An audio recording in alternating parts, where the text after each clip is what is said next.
네, 반갑습니다. 주말 이슈 파이팅 오늘은 간만에 윤석열 얘기 좀 할게요. 뭐 얘기할 가치도 없습니다만은 어제 재밌는 일이 두 가지가 있어서 얘기 좀 하겠습니다. 어제 서울중앙지방법원에서 윤석열에 대한 구형을 하기로 했습니다. 구형이 뭐냐면 형사재판 마지막 단계로 검사가 판사에게 이 새끼 이런 잘못 있으니까 사형해 주세요.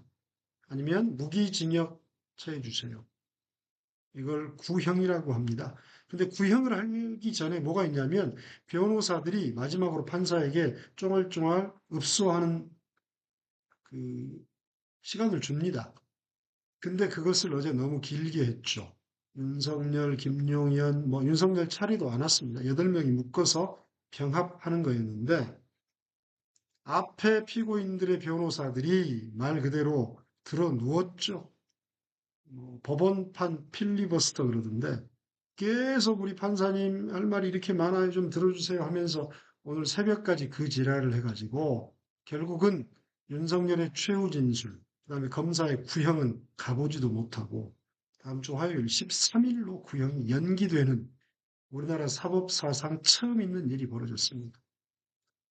지규현이 그 처음을 잘하네. 구속 취소도 시간으로 계산해서 처음 해주고.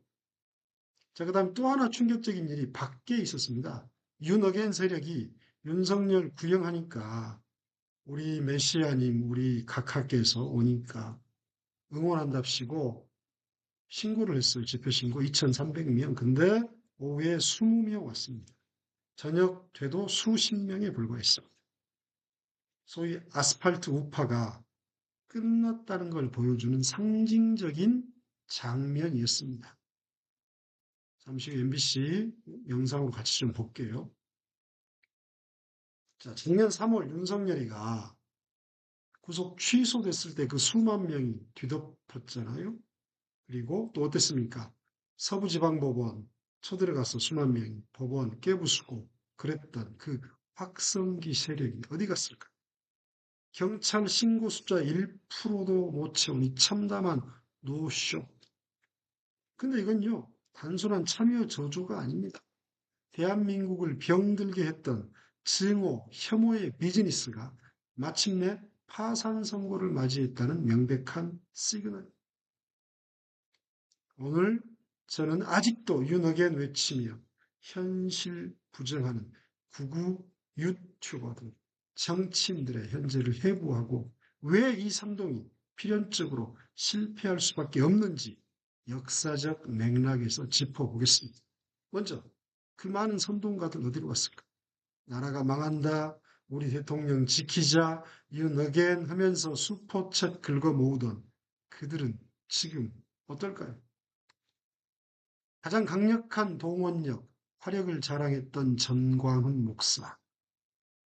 최근 그들의 집회는 돈 문제와 내부 활동으로 동력이 완전히 떨어졌죠. 전광훈 자체도 오늘 내일 지금 구속 영장 떨어져서 구속 실질 심사가 아마 있을 것 같아요. 언제 구속될지 모르는 상황입니다. 그러니까 엄청 쫄아 있겠죠. 그리고 전광훈 목사 교회도 지금 수백억 소송을 당한 걸로 알고 있습니다. 종교적 신념을 정치 선동의 도구로 삼았어요. 근데 윤이 몰락하니까 그들의 멧돼지, 돼지 새끼를 잃어버린 신도들은 방황하고 있습니다.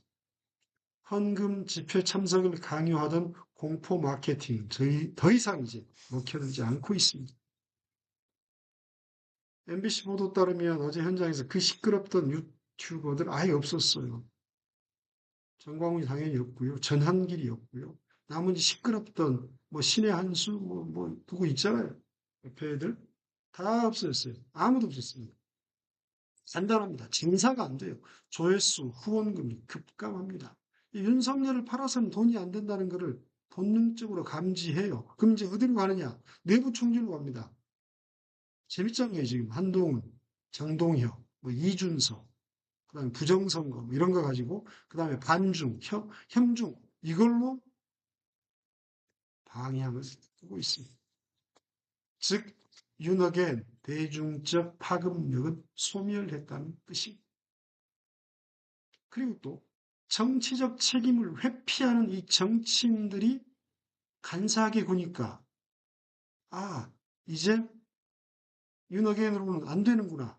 한동훈, 장동혁 뒤따라가자. 이렇게 걔들이 물줄기를 튼 겁니다. 이 간사한 정치인들. 이 극우 목소리에 기대해서 정치를 했죠. 한동훈, 그 다음에 장동혁, 그리고 과거 동료 시민 여러분, My fellow citizen, 영어 연설할 때 언제나 그렇습니다. My fellow citizen, 이게 뭡니까? 동료 여러분, 이런 뜻입니다. 시민 여러분. 근데 그걸 fellow를 번역을 한 또라이죠.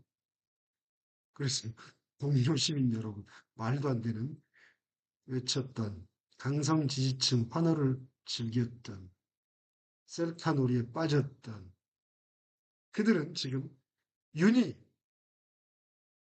사형 아니면 무기 받게 생겼으니까 침묵하거나 거리를 두고 있습니다. 극우 숙주 역할을 했던 제도권 정치인들이 숙주가 쓰러지니까 황급히 탈출하는 거죠. 20명 모인 텅 빈 거리는 그들이 믿은 콘크리트 지지층이 얼마나 허상이었는지를 보여줍니다. 자, 그럼에도 불구하고 일부라도 그들은 왜 멈추지 못하는가? 바로 인지 부조화의 늪이라고 저는 여깁니다. 온라인상의 일부 강성 지지층, 왜 아직도 댓글창의 전쟁을 벌일까? 심리학, 사회학에서는 이것을 매몰 비용의 오류, 그리고 인지 부조화로 설명합니다. 지난 수년간 윤석열을 맹목적으로 지지하고 가족, 친구, 사회적 관계를 단절하면서까지 올인했습니다. 근데 이제 와서 내가 틀렸어. 아이고, 어쩌지? 인정하면 자기 그동안의 인생이 부정당하는 거거든요. 이거 굉장히 고통스러운 일입니다. 자, 우리가 구덩이에 빠지면 어떻게 해야 됩니까? 삽질을 멈춰야 됩니다. 계속 빠지거든요. 근데 애들은 못 멈춰요. 이 매몰 비용, 그동안에 투입한 돈과 시간과 노력을 여기서 멈추면 전부 다 부정당합니다. 전한길이가 그랬죠. 뭐 강의할 때 그랬대요. 맹목적인 신념은 이성적 사고를 마비시킨 겁니다. 지가 지금 그러고 있죠. 윤이 내란 혐의로 재판받는 현실을 받아들이는 대신 모든 건 조작됐어 이런 망상 속으로 도피하는 길을 선택한 겁니다. 얘네들이 외치는 윤어게는 정치적 구호가 이제 더 이상 아닙니다. 그것은 뭐다? 무너져가는 자아를 지키기 위한 처절하고 불쌍하고 공허한 비명인 겁니다. 극우 선동의 최후는 역사가 증명합니다. 반복됩니다. 끝은 언제나 똑같습니다. 자, 메카시즘, 1950년대 미국 초반 강타했던 어마어마한 공포정치였죠. 공산주의자 빨갱이 색출을 명분으로 전 미국을 공포로 불어넣었던 조셉 메카시.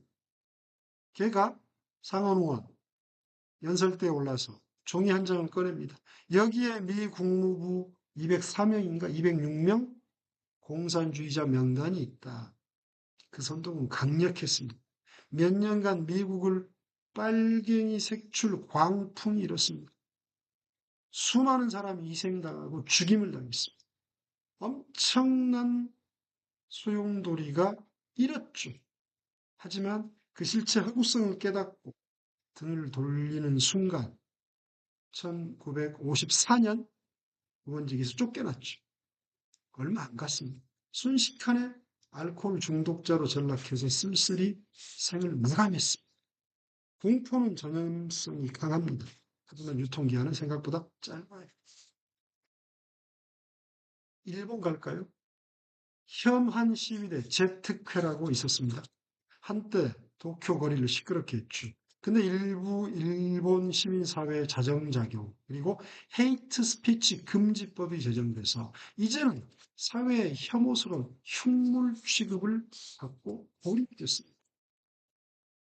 헤이트 스피치 금지법, 우리나라도 반드시 있어야 한다고 생각합니다.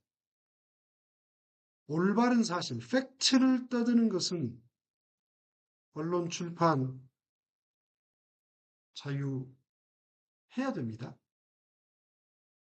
말할 수 있는 자유 있어야 돼요. 하지만 가짜 뉴스를 공개적으로 퍼뜨리는, 혐오를 조장하는 헤이트 스피치는 금지시켜야 합니다. 일본도 이런 법을 만들었는데 왜 우리 민주당은 안 만듭니까? 빨리 만들어서 제발 그 쓰레기들 처벌받게 해야 합니다. 다음으로 트럼프 현상으로 한번 가봅시다. 트럼프 대통령 열성 지지자들이 얘네들도 우리나라 서부 지방법원 침입해서 난동 부렸던 것처럼 얘네들이 아마 트럼프 지지자들 본받았겠죠? 의사당 점거했잖아요. 하지만 어땠습니까? 사법 시스템 작동으로 걔들은 애국자가 아니라 범죄자로 기록됐습니다. 물론 트럼프가 다시 재집권하고 나서 대부분 사면 복권시켜줬죠. 윤어겐 세력 역시 이 궤적을 벗어날 수 없습니다. 권력이라는 마약 같은 그것이 사라진 이 자리, 남은 것은 사법적 심판으로 대중의 냉소뿐. 자, 2,000명 호언장담했지만 20명, 몇십 명은 모였습니다. 썰렁하다 못해 기괴하기까지 한 이 풍경은 우리에게 중요한 메시지를 던집니다. 바로 뭐다? 국민은 어리석지 않다.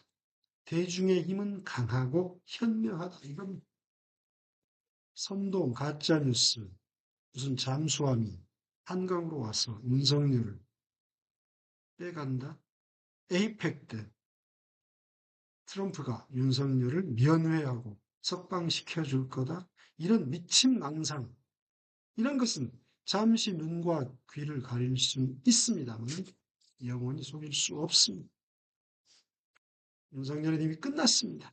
이제 제발 뇌세척 좀 하시기 바랍니다. 그를 추종했던 극우 비즈니스 카르텔은 끝났습니다. 이제 우리는 저 수십 명의 목소리가 아니라 묵묵히 일상을 살아가는 5천만 국민의 상식에 귀를 기울여야 합니다. 그래서 저는 이대남이 대단히 안타깝습니다. 엊그제 무슨 여론조사에서 47%인가가 윤석열의 옥중 정치를 지지한다. 이대남. 엄청난 충격을 받았습니다. 이제 그런 망령에서 벗어나야 합니다. 뭐라고 했습니까? 진중권, 이준석, 이재명 대통령이 5,000피 간다 했더니 전부 다 코웃음 치고 사기치지 말라고 했습니다. 몇십 년 걸렸다고 했습니다. 코스피 1,000 지금 4,600 찍었습니다. 걔네들 지금 변명하든 사과하든 해야 되는 거 아닙니까? 자, 이슈 파이팅 마치기 전에 한 말씀 드릴게요. 제가 엊그제 방송에서 현지 시각 1월 9일, 그러니까 내일 새벽쯤 되겠죠? 미국에서 연방대법원이 트럼프의 관세 정책에 대한 판결을 한다고 했는데 오늘 아침 로이터 통신 보니까 그게 연기됐답니다. 이유는 잘 나와 있지 않아요. 얘네도 우리나라 조이대 코트처럼 조이대 대법원처럼 독재자 권력자 눈치를 보는 것 아닌가 하는 불안한 마음이 없잖아 있습니다. 아무튼 오늘은 한 줌도 안 되는 윤어겐 세력들의 몰락 필연적이다. 그 말씀을 드리겠습니다. 마치겠습니다.